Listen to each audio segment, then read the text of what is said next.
तेजस्वी यादव खुले मन से कहते हैं कि हम यादव समाज से आते हैं, मतलब सामंती मत बनिए, समाजवादी बनिए। हम यादव भाइयों को कहना चाहते हैं कि सब लोगों को साथ लेकर के चलिए, जोड़ने का काम कीजिए, और यही नहीं, सामंती मत बनिए, समाजवादी बनिए, सामंती मत बनिए, समाजवादी बनिए। स्वीकार कर लिया कि यादव भाई दलितों पे शोषण करते हैं, ये बात तो स्पष्ट होगी खुद से। डायरेक्ट थोड़ी बोले कि डायरेक्ट तो ये भी नहीं बोले हैं कि आप सुधर जाइए। तो मुख्यमंत्री बनने के लिए अभी शांत हो जाइए, और जब शासन आ जाएगा तब आप हुड़दंग कीजिएगा, शोषण कीजिएगा, जंगल राज चलाइएगा। ये क्यों नहीं कर सकते कि जो यादव दलितों के साथ शोषण करता है वो यादव समाज नहीं है, हमारे पार्टी का नेता नहीं हो सकता है। भागीदारी के सवाल पे स्पष्ट करें कि अति पिछड़ों को उन्होंने कितना सीट देंगे इस बार यादवों का काटकर, मुसलमानों को कितना सीट देंगे यादवों का सीट काटकर, दलितों को रिजर्वेशन के अलावा रिजर्वेशन इनका दिया हुआ है। आप कब एक राजपूत के खिलाफ यादव को लड़ाए हैं, तो आप कब यादव के खिलाफ दुसाध को लड़ाएंगे? कब चमार को भूमियार के खिलाफ लड़ाएंगे? कब? अब तब ना माना जाएगा कि आपने हिस्सेदारी दिया। जिस दिन तेजस्वी यादव हट जाए, नेता प्रतिपक्ष बीजेपी यहां से साफ हो जाएगी। लेकिन ये दोनों का सेटिंग है कि चला के तेजस्वी से बीजेपी का सेटिंग है, चला के जातिवाद धर्म की यार सब लोग लूटे बारी बारी। इनके पास जब सरकार थी, आपने देखा होगा, ये आपका मुकामा के बगल में बाढ़ में एक महादलित महिला के ऊपर पेशाब कर दिया, क्या कार्रवाई किया, क्या बयान दिया इन्होंने? एक भी बयान नहीं आया था इनका। एक तरफ समाजवादी लोग हैं, समाजवाद की बात करते हैं, दूसरी तरफ प्रशांत किशोर को उस वे में देखा जाता है कि वो ब्राह्मण है, और ब्राह्मण में कभी दलित अति पिछड़ा मुस्लिम जाएगा ही नहीं। आज दलित समाज, अति पिछड़ा समाज और मुसलमान समाज को अवसर मिला है कि जन स्वराज के माध्यम से हम बहुमत में आ जाएं, हम मुख्यमंत्री बन जाए। तो आप खड़े खड़े क्यों देख रहे हैं? इसलिए कि प्रशांत किशोर पांडे हैं। दलित समाज के लोग तो ये कह रहे हैं, दलित समाज के नेता संगठन वो कह रहे हैं कि अम्बेडकर और गांधी की विचारधारा एक साथ में हो ही नहीं सकता। अच्छा, हो ही नहीं सकता। तो क्या आज के डेट में अगर अम्बेडकर साहब होते तो गोडसे के साथ चले जाते हैं? अब आज़ादी मिल गई है, दोनों खुलकर बात करें, समन्वय करें। समन्वयकारी नीति, संविधान क्या है? एक समन्वय है, सभी जातियों, सभी धर्मों, सभी वर्गों के लिए एक समान अवसर देने का काम करती है। पूरी ठाकुर की जयंती थी, और जयंती में तेजस्वी यादव खुले मन से कहते हैं कि हम यादव समाज से आते हैं, मतलब सामंती मत बनिए, समाजवादी बनिए। यादव समाज से हम आते हैं।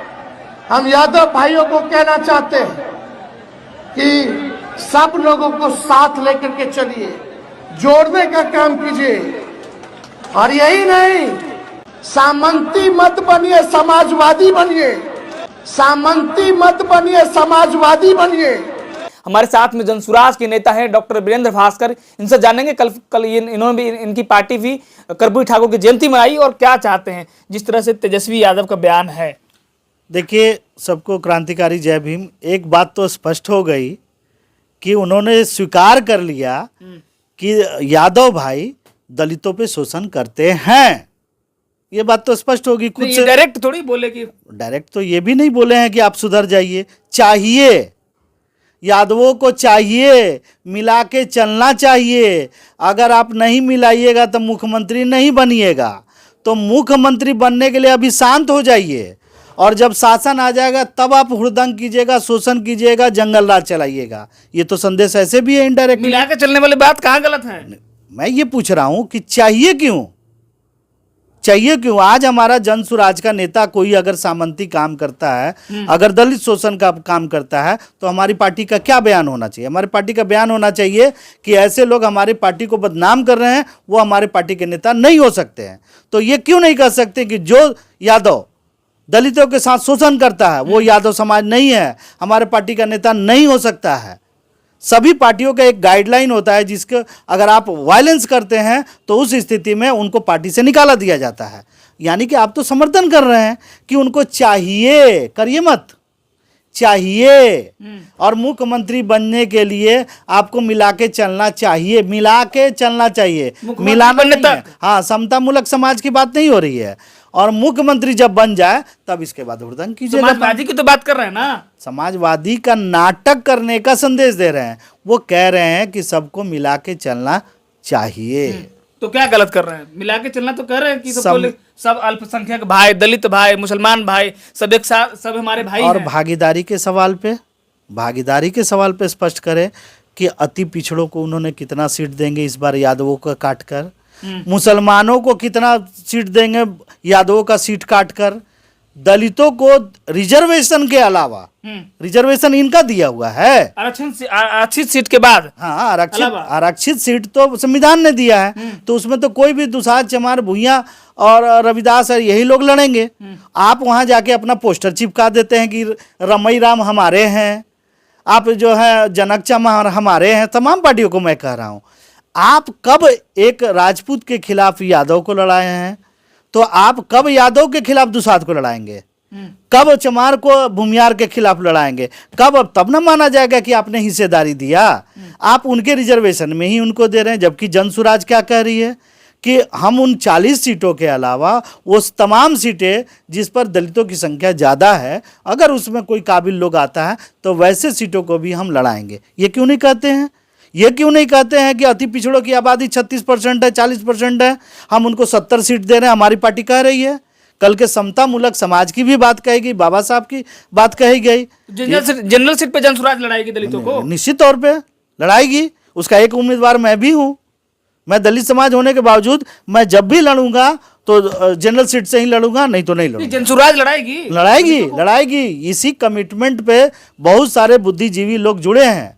अगर ऐसा नहीं करती है तो प्रशांत किशोर जी, मुझे नहीं लगता कि ऐसा झूठ बोलेंगे, वो लड़ाएंगे, ये निश्चित तौर पे जानिए। और यही हमारा है कि हमारी आबादी आज़ादी के समय में 15% थी, आपने 15% दिया, आज हमारी आबादी 22% हो गई, तो 22% मिलना चाहिए ना।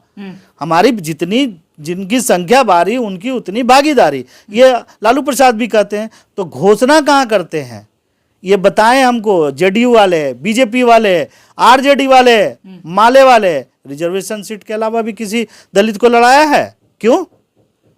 दलित के एक हाथ होते हैं, एक पैर होते हैं, उनका जुबान नहीं होता है। आप पहले से अंडर एस्टिमेट किया उनको। ये सब सारी चीज़ों को देखते हुए जनसुराज एक प्रगतिशील व्यवस्था परिवर्तन वाली, व्यवस्था परिवर्तन का मतलब क्या? सत्ता परिवर्तन नहीं होता है। आप आरजेडी हट जाएगा, जेडीयू आएगा, जेडीयू आएगा, बीजेपी आएगा। सत्ता परिवर्तन, व्यवस्था परिवर्तन कहाँ? जहाँ दलितों को सम्मान, भागीदारी, अति पिछड़ों को सम्मान, भागीदारी मिले, उनको नेतृत्व मिले। प्रशांत किशोर जी कभी कहते हैं कि हम मुख्यमंत्री बनेंगे, लेकिन तेजस्वी यादव तो पागल हुए हैं कि हम बने, जिसके कारण से बीजेपी आती है। उनका जंगल राज दिखा के बीजेपी खड़ा हो जाती है। जिस दिन तेजस्वी यादव हट जाए नेता प्रतिपक्ष, बीजेपी यहाँ से साफ हो जाएगी। लेकिन ये दोनों का सेटिंग है कि चला के, तेजस्वी से बीजेपी का सेटिंग है, चला के जातिवाद धर्म की यार सब लोग लूटे बारी बारी। ये समझौता है इन लोगों के बीच में। चला के जाति धर्म की यारी लूटे हम सब मिलकर बारी बारी। कभी बीजेपी की सरकार होगी, कभी आरजेडी की सरकार होगी, और इसमें नीतीश कुमार जी उसके अगुआ बनते हैं कि कोई भी नई सरकार इस प्रदेश में ना आए। तो मतलब तेजस्वी यादव की ये बयान है कि भागीदारी नहीं देंगे? नहीं देंगे, बयान देंगे। आप कुछ भी कर लीजिए, आप जो है मालिक मुझे मानिए, और जो शोषण करेंगे उनको हम समझाएंगे, रोकेंगे नहीं, समझाएंगे। इनके पास जब सरकार थी, आपने देखा होगा, ये आपका मुकामा के बगल में बाढ़ में एक महादलित महिला के ऊपर पेशाब कर दिया। क्या कार्रवाई किया? क्या बयान दिया इन्होंने? एक भी बयान नहीं आया था इनका। प्रमोद यादव करके कोई उसमें अभियुक्त था, आप लोगों के चैनल ने काफ़ी हंगामेदार तरीके से उसे उठाया था। क्या हुआ? एक भी बयान आया था? एक भी ट्वीट आया था? लगातार तो ये भी है कि एट्रोसिटी के मामले में सबसे ज्यादा अभी केसेस हो रहे हैं तो यादवों पर हो रहा है। तो ये बातें तो आंकड़े बता रहे हैं। मेरा उससे नहीं मतलब है। हमारा उद्देश्य कहीं भी तेजस्वी यादव नहीं है, बल्कि हमारा उद्देश्य है व्यवस्था परिवर्तन। दलित समाज के नेता संगठन वो कह रहे हैं कि अंबेडकर और गांधी की विचारधारा एक साथ में हो ही नहीं सकता। अच्छा, हो ही नहीं सकता है तो क्या आज के डेट में अगर अंबेडकर साहब होते तो गोडसे के साथ चले जाते हैं? नहीं, जो बातचीत करना होता। गांधी का हत्यारा है तो उस समय गांधी के हत्या पे क्या गोडसे के साथ चले गए थे अंबेडकर साहब? आप समझिए बस इस बात को कि उसका जो है कभी भी परस्पर विरोध नहीं रहा है। विरोध इस बात की रहा, समझ के विरोध रहा है। इनका कहना था कि समतामूलक समाज स्थापित करके देश की आज़ादी लेनी चाहिए, और इनका कहना था कि आज़ादी लेने के बाद समतामूलक समाज की स्थापना करनी चाहिए। कंट्राडिक्शन इस पर है। अब आज़ादी मिल गई है, दोनों खुलकर बात करें, समन्वय करें। समन्वयकारी नीति, संविधान क्या है? एक समन्वय है, सभी जातियों, सभी धर्मों, सभी वर्गों के लिए एक समान अवसर देने का काम करती है। मतलब बाबा साहब होते तो पहले गोडसे ने छोड़ के गांधी जी से बात करते। निश्चित तौर पे गोडसे का तो सवाल ही नहीं पैदा है। आज कौन सा अम्बेडकरवादी है जो गोडसे का समर्थन करता है? कांसीराम साहब हो या चंद्रशेखर हो, मायावती हो, जितने भी बड़े लोग हैं, क्या गोडसे का समर्थन करते हैं? कभी नहीं।